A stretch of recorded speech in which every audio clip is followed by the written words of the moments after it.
Hola, buenos días. Soy Claudio Jacqueline. Me acompaña el jefe de gabinete, nada menos, Marcos Peña, y Jorge Liotti, editor de Política de la Nación. Marcos, hace un año estábamos en un evento como este y nos planteábamos, bueno, ¿qué nos va a quedar para lo que viene? ¿Cuál es el escenario que ustedes imaginaban? Hace un ratito nos decías afuera que al final se cumplieron algunos de los pronósticos, o varios. Entre otros, empezó a repuntar la economía, como veíamos en el video. Las elecciones de medio término terminaron con un resultado quizás hasta mejor que el que muchos esperaban. ¿Cuál es el escenario que vos decís, lo que van a ver el año que viene cuando estemos acá va a ser esto? Bueno, muy buenos días y gracias por la invitación.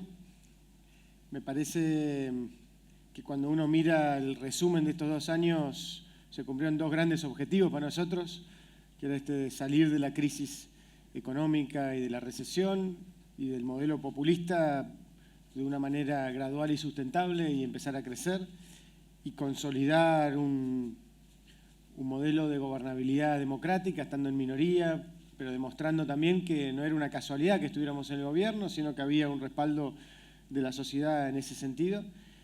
Y creo que a partir de eso, que se cumplieron esos 2 objetivos, el discurso del presidente en el CCK inaugura esa discusión del reformismo, de la posibilidad de decir, bueno, cómo consolidamos las bases para crecer por los próximos 20 años, para sostener y fortalecer nuestras instituciones.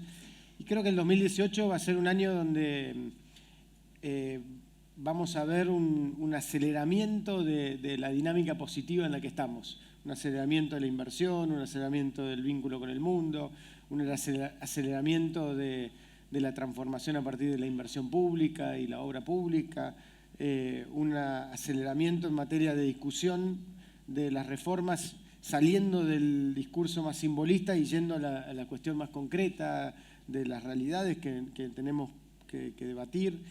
Así que creo que va a ser un muy buen año, para seguir echando raíz a esta Argentina que mira hacia adelante. ¿En qué sentido o qué aspecto ves que viene más lento? ¿Ustedes temen que no estén interpretando esto que ustedes están planteando como el reformismo permanente? ¿En qué están más atrasados en ese proceso? La Argentina está atrasada en muchos años, por ahí en varias décadas incluso, con lo cual toda la velocidad que le imprimamos va a ser poco comparado a la doble demanda que tenemos. De por un lado, ponernos al nivel de donde deberíamos estar en materia de desigualdad, de pobreza, de desarrollo territorial, de infraestructura, y al mismo tiempo dar el debate de esta revolución tecnológica e industrial en la que estamos viviendo, que requiere al mismo tiempo muchísimos debates y avances.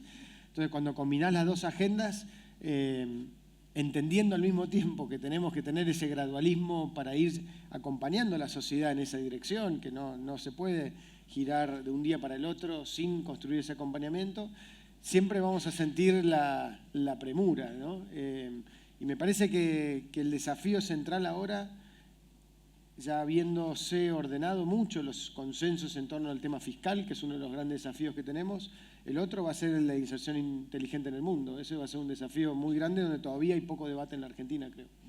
Marcos, en estos días empieza a tratarse las reformas que el gobierno presentó en el plano previsional, laboral, pacto fiscal. Han encontrado acuerdos, han conseguido consensos para poder avanzar.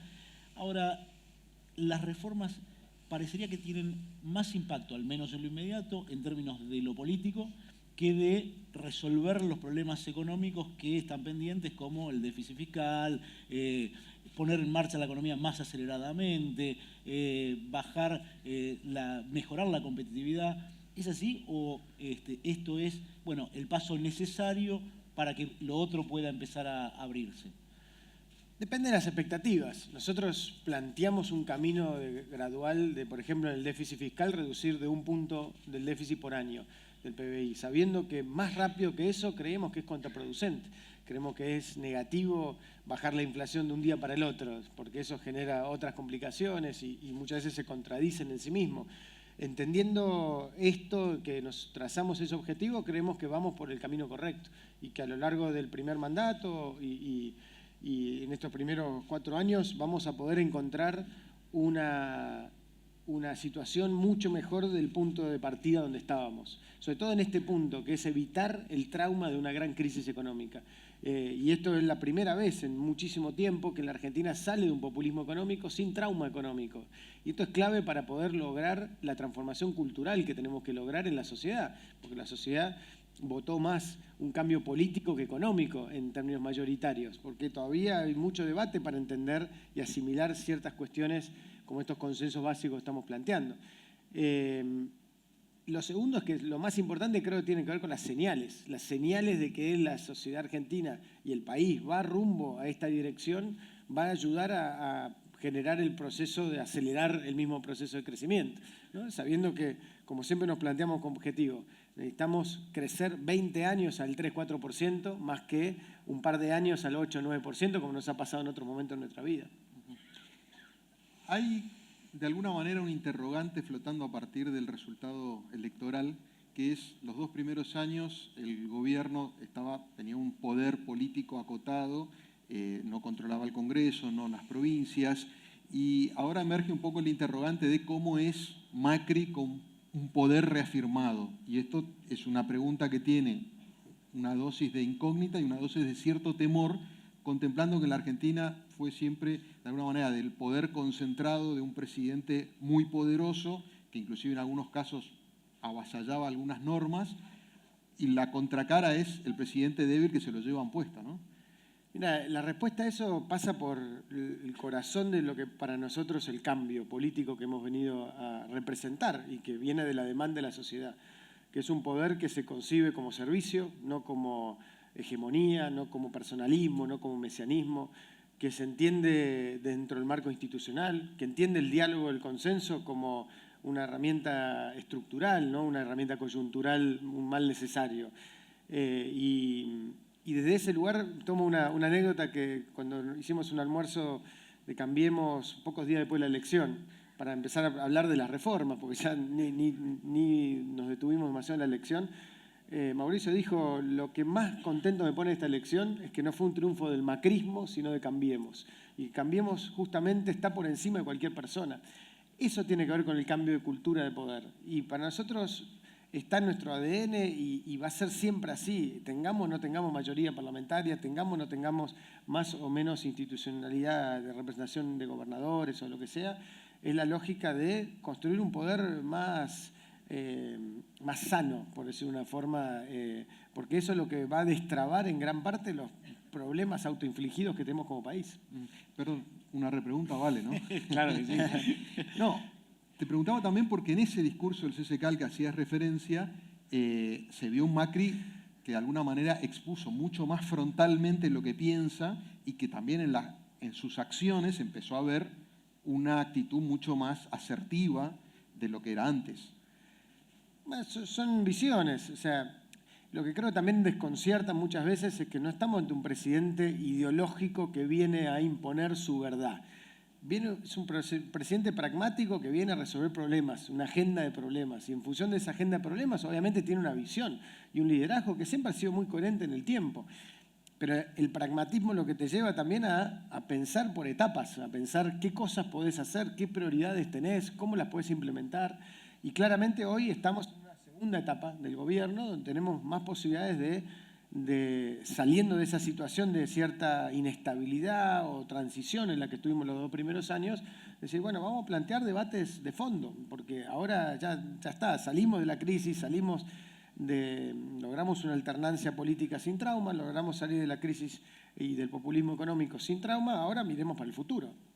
En este salir de la crisis permanente, sin embargo, empiezan a aparecer, y se ve con algunos analistas que mencionan, algunas luces amarillas en lo económico. Por ejemplo, el nivel de endeudamiento, el déficit al que vos hacías mención, que no baja lo suficiente, la inflación que se sostiene en niveles que están mucho más bajos que hace un año, pero que todavía son niveles que preocupan.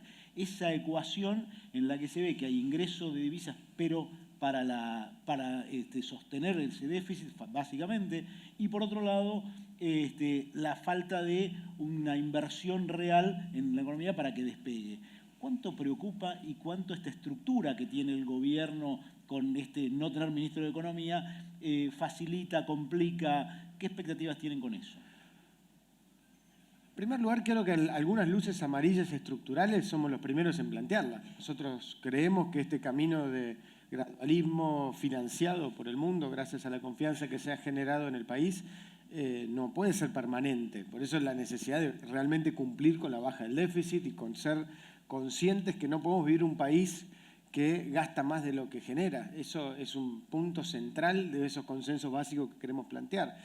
Y que muchas veces todos están de acuerdo en el concepto, pero después la dificultad es, bueno, pero la famosa frase, dame la mía, digamos, ¿no?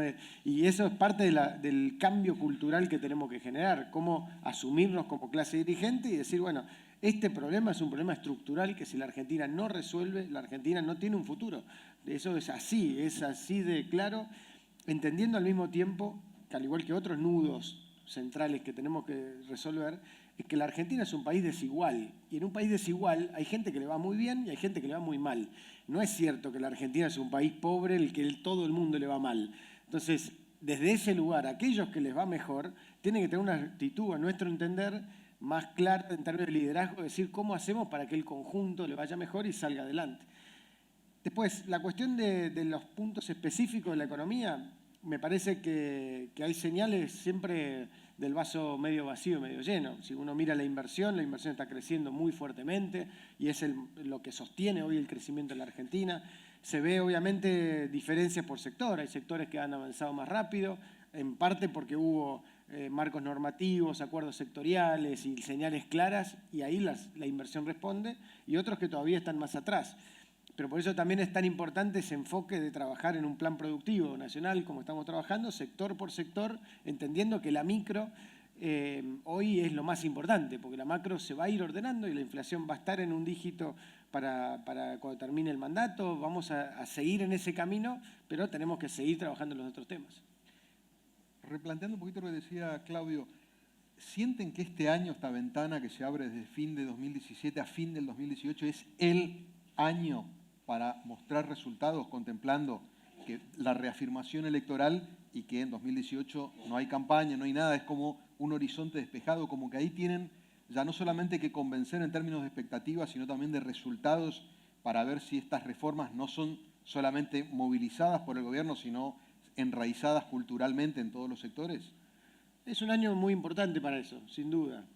Nosotros igual sentimos que el sostén de nuestro vínculo con la sociedad pasa por la forma en la que estamos gobernando, pasa por la intención, pasa por la transparencia, pasa por el poner el foco en resolver problemas, en ir resolviendo muchos de esos problemas. Ahí creo que está el corazón de nuestra legitimidad, ¿no? Honrar la palabra cambiemos, honrar el mandato de cambio de un gobierno que trabaja y una fuerza política que trabaja de una manera distinta en el poder. Y obviamente en eso también va de la mano de ir produciendo resultados que en muchos casos se han ido dando y en otros casos todavía se tienen que acelerar. Pero el año no electoral siempre es el año donde es más fácil poder construir acuerdos de reglas de juego más estructurales y realmente son muchos los temas que tenemos, no solo los que tenemos de agenda acá a fin de año, sino también todo lo que tiene que ver con las reformas más institucionales o la vinculación con el tema de educación. En todas las áreas del país, la Argentina necesita tener una agenda de reforma y de consenso. En esa idea del consenso, lo que deja esta elección es un oficialismo dominante, si bien no con mayorías en el Congreso, una oposición atomizada fuertemente, sin liderazgos y con un sector de liderazgo que sí todavía sostiene, Cristina Kirchner, fuertemente crítica y que ya el presidente manifestó, difícil de sentar a una mesa de diálogo. ¿Quiénes son los articuladores de ese diálogo desde la oposición para poder avanzar en las reformas que están faltando? Pienso que primero que es una buena noticia para el país el mapa político en el que estamos, en donde nadie tiene todo el poder, donde estamos todos obligados a sentarnos a discutir, a negociar. Creo que si uno agranda ese panorama, lo va a encontrar en que la realidad política de cada provincia también encuentra situaciones donde hay necesidad de dialogar, donde hay necesidad de construir consensos, y en los municipios muchas veces pasa lo mismo. Y esto creo que hace un sistema político más maduro que castiga socialmente, por decir una forma, esa actitud intransigente de negar al otro, ¿no? Que creo que ha caracterizado en gran parte el kirchnerismo. Sin duda, hoy un actor central pasa por los gobernadores, por aquellos que hoy están gobernando en general. Una amplia mayoría de ellos son del peronismo, pero también hay de partidos provinciales o casos como el socialismo en Santa Fe. Sin duda el sindicalismo tiene un rol muy importante, que creo que ha sido un actor muy valioso en materia de responsabilidad y de búsqueda de sentarse permanentemente a discutir, a sentarse a plantear los temas, y creo que hay que revalorizar el rol que ha tenido el sindicalismo, centralmente la CGT, en este tiempo. Y por supuesto el Parlamento es el ámbito natural de esto, ¿no? El Parlamento es el lugar donde, por definición, se tienen que plasmar estas discusiones, estas reformas, se tienen que proponer también reformas y agendas que también han surgido del propio Parlamento, y creo que ha sido realmente extraordinario el trabajo que ha hecho el Parlamento en estos 2 años. Muchas veces escuchamos críticas o quejas y demás, pero me parece que son injustas porque realmente en general se ha visto una responsabilidad y una vocación de ocupar un rol institucional muy positivo por parte del Congreso. ¿Cómo definirías la relación del gobierno y de Cambiemos con el peronismo? Porque hay algunos actores dentro del oficialismo que vienen del peronismo, pero al mismo tiempo Cambiemos no es una fuerza que busca acaparar, porque de hecho en la descomposición que describían recién hay muchos actores que por ahí les gustaría pasarse, ustedes prefieren construir lo propio. Al mismo tiempo, por un lado los beneficiaría una fragmentación porque los debilita, pero por otro lado también les complica el acuerdo de consenso que necesitan. O sea, ¿cómo definirías la relación que a ustedes les gustaría con el peronismo? Parece que en primer lugar hay que entender que el peronismo está muy fragmentado hoy, ¿no? Separaría lo que es el peronismo como identidad política de lo que es el peronismo como partido político o como organización política en los distintos estamentos donde está.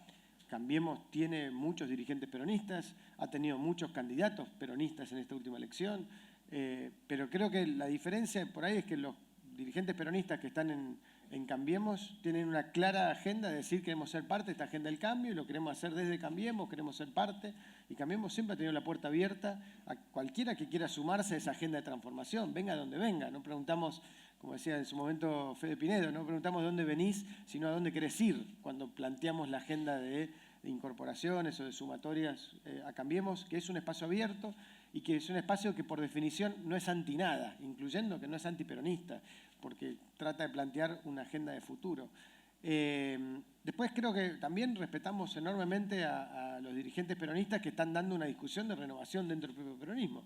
Dicen, tenemos una agenda en algunos temas convergente con el gobierno, pero somos de otro espacio político y también queremos que se construya una fuerza que dé alternancia. La alternancia es la clave del sistema político democrático y realmente necesitamos que existan la posibilidad de alternancia a nivel nacional y en cada una de las provincias y municipios del país. Cuanto más alternancia hay, más sano es. Yo creo que no es sano en general que Cambiemos tenga una actitud de querer abarcar todo el sistema político, porque eso genera al final del día un debilitamiento que potencia los extremos. Y eso, perdón, obligaría a replantear también un poco la estrategia, porque hasta ahora ustedes, inclusive desde el punto de vista electoral, polarizaron con un peronismo donde la figura de Cristina Kirchner era muy fuerte.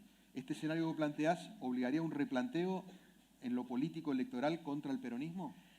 Ahí tengo una divergencia. Nosotros polarizamos con los problemas y con el pasado. No polarizamos en una persona, en una fuerza política.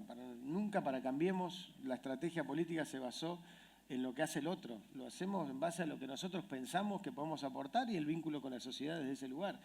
Entonces, creo que está sobreestimada la idea de que para nosotros era importante la grieta o no grieta. Lo que sí valoramos y entendemos de primer momento es que hay una parte de la sociedad que piensa distinto que nosotros, que piensa radicalmente distinto incluso, que cree que el país estaba muy bien hasta el 2015 y que hoy estamos en una especie de situación de deterioro permanente, como lo expresan muchos dirigentes, que en general están afines al kirchnerismo, pero no solamente al kirchnerismo, también está la izquierda y también están otras fuerzas.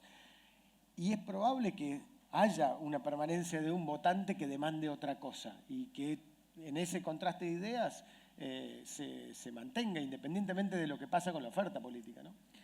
Mencionaste antes a un sector muy importante y que lo elogiaste en su actitud, que es el sindicalismo. Sin embargo, hoy vamos a tener algunas marchas de un sector de sindicalismo y hay ahí un actor con el que el gobierno parece tener una actitud dual. que se llama Hugo Moyano y su hijo Pablo, que hoy encabeza una de las protestas en contra de la reforma laboral y la previsional. ¿Cuál es la actitud final del gobierno frente a Hugo Moyano? ¿Parece perdonarle cosas? ¿Parece no ir a fondo, así como ha ido en otros casos? Caso del Caballo Suárez, a quien se ha puesto como el emblema de un sindicalismo al que no se quiere sostener y que también tiene que ver con la previsibilidad que se quiere dar al país y con la seguridad que se quiere dar, cómo actúan este tipo de actores en la Argentina.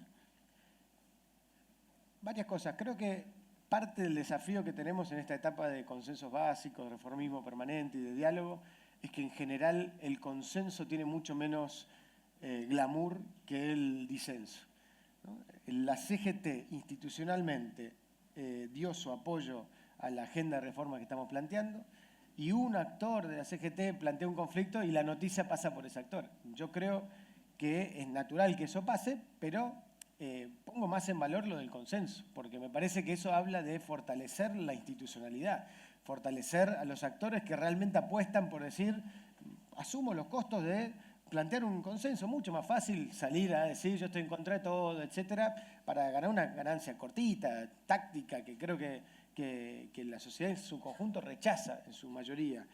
Pero me parece que en primer lugar el conjunto de la CGT está por encima de una expresión del hijo de Moyano en este caso.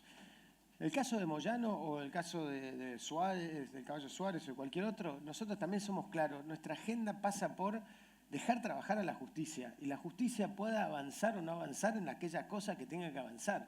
Durante demasiado tiempo la justicia miró al poder político para ver si tenía luz verde o amarilla o roja para avanzar en los procesos judiciales cuando tenía un proceso judicial. Y eso le ha hecho mucho daño a la justicia y a la República en general, porque genera la sensación de que una causa avanza o no avanza porque el gobierno empuje o no empuje, termina rompiendo la idea de que hay un poder judicial independiente o que hay un debido proceso. Entonces, eso como segunda consideración más conceptual. Y en el caso de Moyano tenemos diálogo con él hace muchos años, Mauricio como jefe de gobierno, con él con varios temas que estaban vinculados a la ciudad, fueron construyendo un vínculo y hay un respeto por su tarea sindical, pero también una claridad de que nadie está por encima de la ley, digamos, en ese sentido. Y creo que ese diálogo ha sido siempre muy franco y muy claro.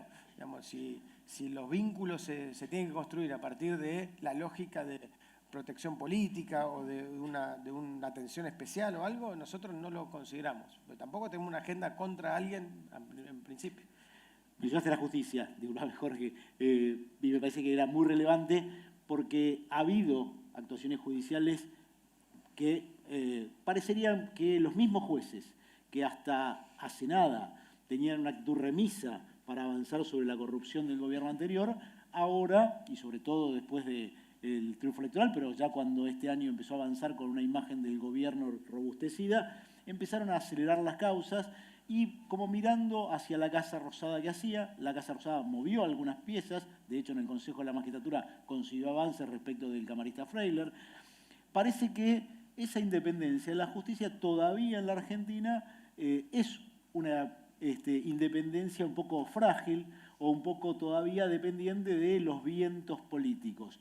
Y ayer nomás hubo una crítica muy fuerte hacia un juez, como es el juez federal de Bariloche, respecto de lo que había ocurrido. ¿Ustedes con esta justicia creen que estamos ante una justicia independiente? ¿Con estos jueces, sobre todo los que quedan en Comodoro Pi, creen que puede haber una mirada de confiabilidad hacia la Argentina y de previsibilidad y seguridad jurídica? Va a ser un proceso, no es de un día para el otro y claramente la justicia por su diseño institucional y por los reaseguros que tiene va a ser el proceso más lento, por definición, porque tiene un recambio muy distinto a lo que tiene que ver con lo electoral, por ejemplo, ¿no? Donde esa demanda cruza mucho más rápido.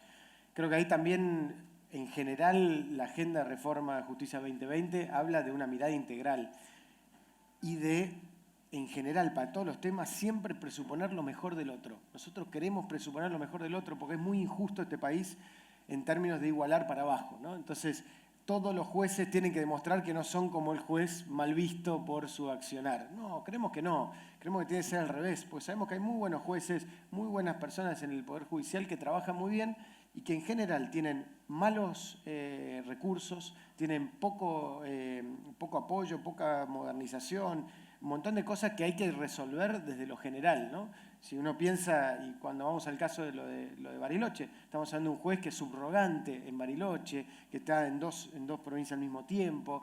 Si vemos lo que pasó en otros juzgados del sur, donde ni siquiera tienen conexión a internet en su juzgado. O sea, también hay que ser contemplativos de lo que tiene que ver con la tarea, sobre todo en el interior del país, de la justicia. Y en particular en el caso de Bariloche, nosotros no atacamos al juez, simplemente planteamos una duda clara sobre un procedimiento y un operativo, pero no la persona, que entendemos que estará haciendo lo mejor que puede en sus facultades para tratar de resolver un problema.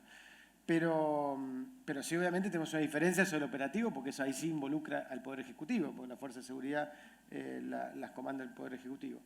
Después creo que este tema de ser claros respecto a que queremos que los procesos judiciales avancen como tienen que avanzar. Y si uno mira que las causas que inexplicablemente no avanzaban antes, que estén avanzando ahora, no creo que tengamos que ahora decir, bueno, ¿y por qué avanzan? No, bueno, es mejor, en lo natural, tendrían que haber avanzado antes. Lo que sí hay que ser muy cuidadosos con los debidos procesos y evitar, creo, muchas veces las sobreactuaciones, porque también está en juego la credibilidad en ese sentido. Y la construcción de confianza es algo que hay que tener muchísimo cuidado, porque hay que ser auténtico, hay que mostrar la verdad, todo se nota, y creo que, bueno, ese es el aprendizaje entre todos que vamos recorriendo. Retomando el tema más de coyuntura que tiene que ver con la muerte de un joven mapuche y que viene precedido del caso Maldonado, la pregunta es, ¿siempre el tema del ejercicio de la fuerza o de la imposición del orden en el espacio público fue un tema controvertido en la Argentina? Entiendo que también para el gobierno, que ha generado debates internos. ¿Sienten que ahora, así como sienten un respaldo político para hacer reformas en distintos aspectos, también ese respaldo político implica una mayor, digamos, certeza a la hora de actuar para lograr esta recomposición del espacio público o actuar para aquellos que están en contra de la ley? Digo, sobre todo porque vimos en el discurso de anteayer de los ministros como una postura mucho más firme respecto de creemos que esto está bien. En primer lugar, no hay posibilidad de una república como queremos como sociedad si no hay cumplimiento de la ley. Esto es así, y no hay cumplimiento de la ley sin fuerzas de seguridad profesionales, respaldadas, capacitadas y que tengan un rol de jerarquización en la sociedad. La hipocresía y el cinismo de la dirigencia política con las fuerzas de seguridad y también con las Fuerzas Armadas, creo, en muchos casos, generó una distorsión enorme. No solo descontando además el problema de la corrupción, que es un problema enorme y que todavía se tendrá que profundizar, los vínculos en su momento entre la Fuerza de Seguridad y algunos elementos de la Fuerza de Seguridad y algunos elementos de la política. Pero después si uno se pone 2 segundos en lo que pasó el fin de semana, donde en el marco de un operativo judicial, fuerzas de seguridad de hiperelite, como son los albatros, los más entrenados dentro de la fuerza de seguridad, van a hacer un cumplimiento de una orden judicial en el marco de un operativo judicial.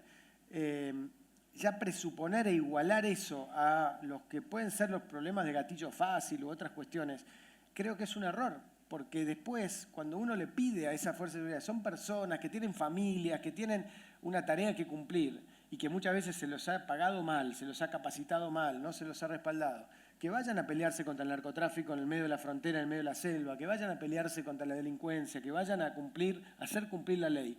¿Cuál es el incentivo muchas veces que se termina generando? ¿Cuál es la señal que damos como sociedad si enseguida esa persona que bajó, entregó el arma y dijo yo estoy haciendo una cuestión de un juez, lo que me pide un juez, en una tarea muy complicada en el medio del bosque, de decir la sociedad ya decir, bueno, vos tenés que mostrar rápidamente que vos no hiciste esto porque yo no confío en vos? Es muy difícil que pensemos que esto va a funcionar de esa manera. Y confundir eso con, como algunos dicen, bueno, esto entonces es licencia para matar, no, es un delirio que nos ha corrido del eje de la idea de una república que cumple la ley. Y obviamente, y como lo dijimos también en el caso Maldonado, si algún efectivo de la Fuerza de Seguridad que tiene mucho más responsabilidad, obviamente como cualquier persona del Estado, comete un delito o hace un abuso o hace algo que está mal, entonces seremos los primeros en denunciarlo, seremos los primeros en ponernos al frente de eso. pero no podemos trabajar al revés, eso está mal. Entonces, creo que en ese lugar se ha generado una especie de sentido común de lo políticamente correcto que tenemos que replantearnos como sociedad. Entender que el Estado de Derecho, que la ley, que la justicia, que las fuerzas de seguridad bien entrenadas y capacitadas no son una cuestión imposible de lograr. Tenemos que trabajar para hacerlo. Marcos, nos estamos quedando sin tiempo y hay un tema que me parece relevante, que no lo hemos tocado. La Argentina va a tener, a partir de ahora, un rol muy relevante a nivel internacional, particularmente presidencia del G20, reunión de la OMC. ¿Qué es la Argentina que va a ver el mundo en este año y en ese lugar? ¿Y qué es lo que se propone Argentina ocupando ese lugar para obtener algún beneficio que mejore la situación de los argentinos? En primer lugar, todo lo que estamos haciendo en lo internacional tiene que ver únicamente con lo último que planteaste, con la necesidad de ayudar a que la Argentina salga de la situación de pobreza, desigualdad, generar oportunidades. Solo vamos a lograr eso integrándonos al mundo. Es una mentira y es un error gigante pensar que podemos desarrollarnos aislándonos del mundo. En segundo lugar, la Argentina tiene que evitar, y creo que en general, en un tiempo donde el liderazgo político está también ante un gran desafío. Hoy los desafíos de los cambios tecnológicos, comunicacionales, no son solamente para las empresas o para el mundo privado. Lo que vemos en Occidente en general es un gran desafío en cómo la dirigencia política y el Estado representa una sociedad que es muy distinta en sus demandas y en su comunicación y en sus vínculos que lo que era antes. Y las instituciones son muy parecidas a lo que era antes. Entonces ahí, desde ese lugar, evitar también que nos agrandemos con la cuestión del ego, que queremos ser los líderes del mundo, los líderes, no, queremos hacer las cosas bien y sí queremos, y ahí creo que hay un tema clave, en un momento donde hay muchas dudas, muchos temores, mucha ansiedad en un momento de cambio, mostrar una agenda de un país que tiene entusiasmo, que tiene vocación de transformación, que defiende valores claramente como la democracia, los derechos humanos y la paz, como el tema de la conectividad con el mundo, como la idea de la posibilidad de tener una mirada positiva y optimista sobre la realidad. Eso hoy es muy necesario, creemos. Y así nos lo hacen sentir muchos dirigentes y líderes del mundo que vienen a la Argentina. En ese sentido, esa agenda de optimismo, de diálogo, de búsqueda de consensos, de una mirada de transformación de la realidad, creo que es lo que tenemos que poder mostrar y además es una enorme oportunidad para que en estas 50 reuniones que van a hacer el G20 a lo largo y ancho del país, porque lo llevamos a todos los lugares del país, podamos mostrar lo increíble que es nuestro país en términos humanos, en términos de naturaleza, en términos de un lugar que es único en el mundo y que el mundo tiene muchas ganas de venir y de acompañar.